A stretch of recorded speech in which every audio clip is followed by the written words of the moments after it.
اب صاحب کہتے ہیں کہ صاحب IMF اور فلاں فلاں وہ پاکستان کے ساتھ تعاون چھوڑ دیں گے، اس کی مدد نہیں کریں گے، ناراض ہو جائیں گے۔ یہ راز تو آج ہم پر کھلا ہے کہ ہماری قانون سازیاں کیا ان کی ہدایات کے مطابق ہوں گی اور ان کی رضامندی سے وابستہ ہوں گی؟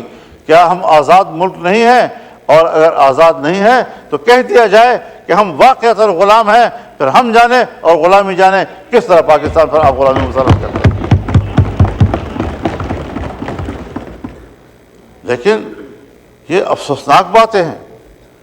اگر امریکہ کے کانگریس میں یا وہاں کی کسی ایوان میں ایک ممبر قرارداد پیش کرتا ہے اور وہ قرارداد یا عمران خان کی رہائی کے لیے ہے یا PTI کے حق میں جاتا ہے، تو آپ یہاں قرارداد پاس کرتے ہیں کہ امریکہ کو پاکستان کے داخلی معاملات میں دخل دینے کا حق حاصل نہیں ہے۔ یہ پاکستان کے معاملات میں دخل دینا، اس کا تعلق صرف عمران خان اور PTI کے ساتھ ہے؟ کیا ہمارے اس آئین اور پارلیمنٹ کے ساتھ نہیں ہے؟ کیا ہمارے قانون سازی کے ساتھ نہیں ہے؟ کہ ہمیں حوالہ دیا جا رہا ہے اس بات کا کہ صاحب FATF ناراض ہو جائے گا، IMF ناراض ہو جائے گا، فلانا ناراض ہو جائے گا؟ یہ تعویلات کیسے ہم قبول کریں گے اور یہ کیسے ہمارے لیے دلیل بنیں گی؟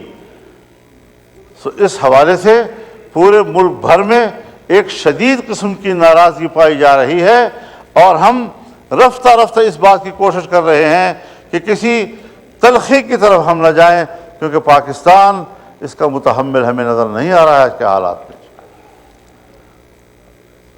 دینی جماعتیں آپ سے تعاون کر رہی ہیں، یہ 2001 نہیں ہے، یہ 9/11 کا سال نہیں ہے، یہ اس کے بعد کوئی 4 یا 5 سالوں کا مسئلہ نہیں ہے۔ دینی مدارس نے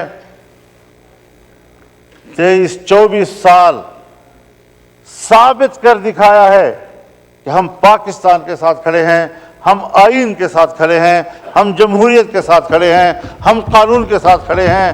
پھر ان کا امتحان کس بات پہ لیا جا رہا ہے؟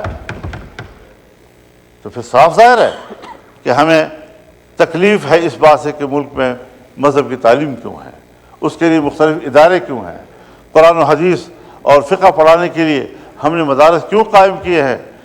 یہ بات تو پھر آج کی نہیں ہے۔ جب علی گڑھ مدرسہ قائم ہوا اور اس کے نصاب سے لارڈ میکالے نے اس وقت قرآن نکال دیا، حدیث نکال دی، فقہ نکال دی، عربی زبان نکال دی، فارسی زبان نکال دی، جو یہاں کی سرکاری زبان ہوا کرتی تھی، سب نکالنے کے بعد اس کے مقابلے میں مدرسہ بنا جس نے انہی علوم کو تحفظ دیا جس کو انگریز اپنے ساتھ نکال دیا۔ اور ہمیں جدید علوم سے کوئی ایسا نہیں۔ میں بتانا چاہتا ہوں حضرت آپ کو کہ حضرت شیخ الہند مولانا محمود حسن جب 1919 میں مالٹا سے رہا ہو کر واپس آئے اور یہاں انہوں نے 9 ماہ کی زندگی گزاری، زندگی کے آخری لمحوں میں وہ علی گڑھ گئے اور علی گڑھ کو کہا کہ صاحب ہم مسلمان ہیں، آئین نصاب ایک کرتے ہیں، جدید و عصری علوم کا اور دینی علوم میں فرق و امتیاز یہ تو اس سے پہلے نہیں تھا ہندوستان کی تاریخ میں۔ وعلیکم السلام، یہ تو اس سے قبل نہیں تھا، بر صغیر سے باہر بھی کسی دینی مدرسے کا سوچ نہیں ہے۔ تو آئیے آپ نصاب ایک کر دیں۔ ان کو پذیرائی نہیں ملی، اور ہر چند کی ان کو پذیرائی نہیں ملی، تب بھی انہوں نے وہاں جامعہ ملیہ قائم کیا۔ مشترکہ نصاب کے حوالے سے وہ آگے پروان نہیں چڑھ سکا۔ آج وہ جامعہ ملیہ میں دلی کا سب سے بڑی یونیورسٹی ہے، پاکستان بن گیا۔ پاکستان بننے کے بعد مولانا شبیر احمد عثمانی، قائد اعظم محمد علی جناح کے رفیق، پاکستان کا پہلا جھنڈا انہوں نے لہرایا، اور مفتی محمد شفیع عثمانی جو مولانا تقی عثمانی اور رفیع عثمانی صاحب کے والد بزرگوار تھے رحمۃ اللہ علیہ، وہ 51 تک اس بیوروکریسی کے ساتھ، اس حکومت کے ساتھ رابطے میں رہے کہ اب تو نہ ہندو ہے نہ انگریز ہے، آئے ایک نئے ملک میں ہم ایک نیا نصاب تجویز کرتے ہیں تاکہ ہمارے بچے جو ہیں وہ تقسیم نہ ہوں۔ لیکن یہاں پر بھی ان کو پذیرائی نہیں ملی۔ اب دینی مدرسے کے نصاب کو قبول نہ کرنا یہ پاکستان کی ابتدا سے لے کر آج تک ہماری بیوروکریسی اور ہماری اسٹیبلشمنٹ کی ایک ذہنیت ہے، اور وہ ذہنیت کار فرما ہے جس کو آج 9/11 کے بعد ایک نئی سپورٹ عالمی سطح پر مل رہی ہے، اور وہ کسی طریقے سے بھی مدارس کے نظام کو تہس تہس کرنا چاہتے ہیں۔ کیوں کر رہے ہو؟ ہم نے تو جدید علوم کا انکار نہیں کیا۔ آپ نے کہا میٹرک پڑھاؤ، ہم نے کہا میٹرک پڑھائیں گے۔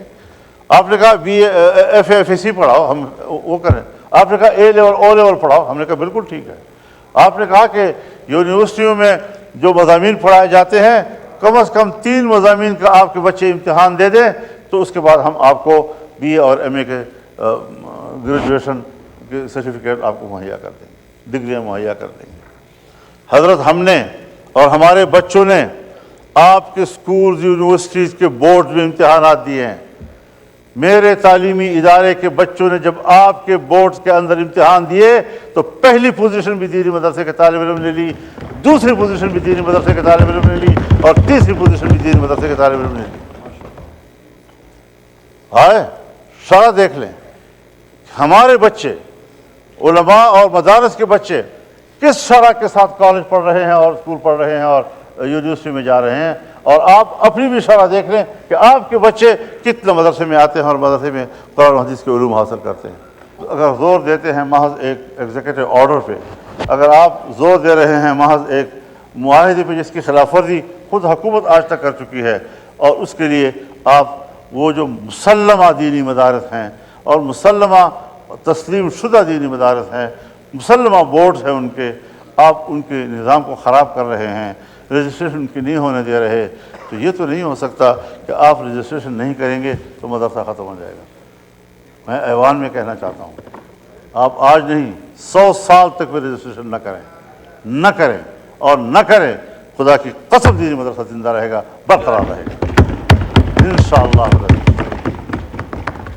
آپ بینک اکاؤنٹ نہ کھولیں ہمارے، انشاءاللہ پیسے آئیں گے، لیکن خدا کے لیے خلائی مدارس کے لیے ہمارے حقیقی مدارس کے نظام کو برباد نہ کیجیے۔ ہم نے ایوان سے اجازت لی ہے، ہم نے پارلیمنٹ سے اجازت لی ہے، اس کو ایکٹ بن چکا ہے، اس کے بعد نوٹیفیکیشن کیوں نہیں ہو رہا اس کا؟ تو اس پر ذرا میری معذورات کو اہمیت دی جائے، حالات خواہ بگاڑ کی طرف نہ لے جائیں۔ پہلے ہم نے اپنا جماعت کا موقف دیا تھا، اب تمام تنظیمات مدارس دینیہ نے رات کو میٹنگ کر کے ایک واضح موقف دے دیا ہے کہ یہ ایکٹ ہے اور ہم اس کو ایکٹ تسلیم کرتے ہیں اور نوٹیفیکیشن کا مطالبہ کر رہے ہیں۔ تو اس چیز کو مد نظر رکھ کر یہ جو کہا جاتا ہے جوائنٹ سیشن بلایا جائے گا اور امینڈڈ جو ہے وہاں سے، کوئی امینڈڈ ہم قبول نہیں کریں گے۔ روایات کو خراب مت کرو، آئین کو خراب مت کرو، آئین میں جو چیز طے ہے اس کے مطابق ہو جانے دو، بعد میں دیکھیں گے نا۔ ہم کسی کی تعلیم کا تو انکار نہیں کر رہے، تعلیم جہاں وہ کر سکتا ہے اس کو حق حاصل ہے۔